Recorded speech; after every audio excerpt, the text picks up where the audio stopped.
handles it a while, and idly and pleasantly chinks it before addressing himself to the business of spending. That he was prepared to be vague to Waymarsh about the hour of the ship's touching, and that he both wanted extremely to see him and enjoyed extremely the duration of delay, these things, it is to be conceived, were early signs in him that his relation to his actual errand might prove none of the simplest. He was burdened, poor Strether, it had better be confessed at the outset, with the oddity of a double consciousness.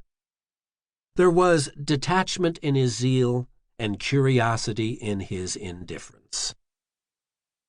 After the young woman in the glass cage had held up to him across her counter the pale pink leaflet bearing his friend's name, which she neatly pronounced, he turned away to find himself, in the hall, facing a lady who met his eyes as with an intention suddenly determined, and whose features, not freshly young, not markedly fine, but on happy terms with each other, came back to him as from a recent vision.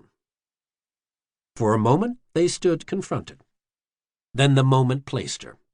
He had noticed her the day before, noticed her at his previous inn, where, again in the hall, she had been briefly engaged with some people of his own ship's company.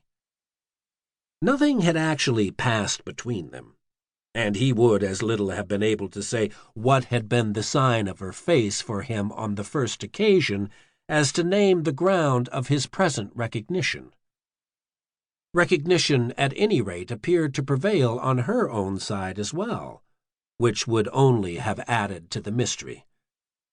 All she now began by saying to him, nevertheless, was that, having chanced to catch his inquiry, she was moved to ask, by his leave, if it were possibly a question of Mr. Waymarsh of Milrose, Connecticut. Mr. Waymarsh, the American lawyer. "Oh, yes," he replied. "My very well-known friend. He's to meet me here, coming up from Malvern, and I supposed he'd already have arrived. But he doesn't come till later, and I'm relieved not to have kept him. Do you know him?" Strether wound up.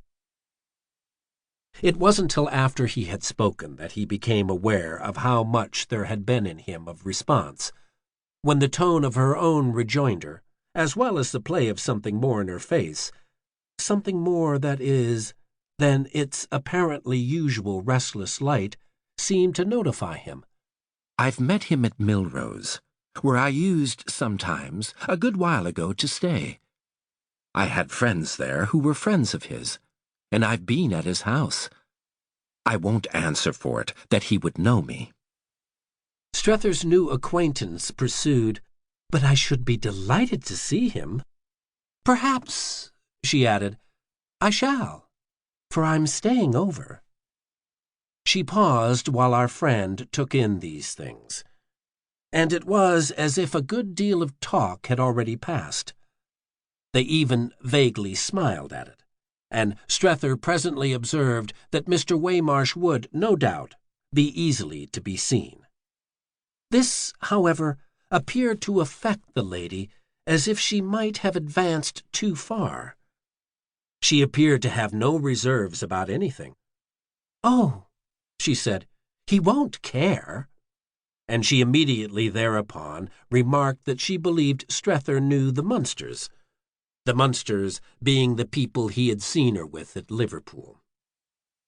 But he didn't, it happened, know the Munsters well enough to give the case much of a lift, so that they were left together as if over the mere laid table of conversation.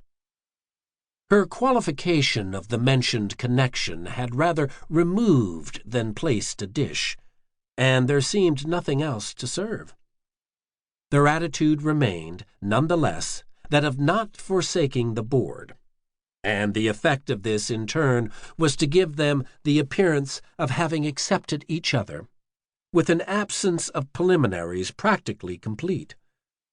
They moved along the hall together, and Strether's companion threw off that the hotel had the advantage of a garden.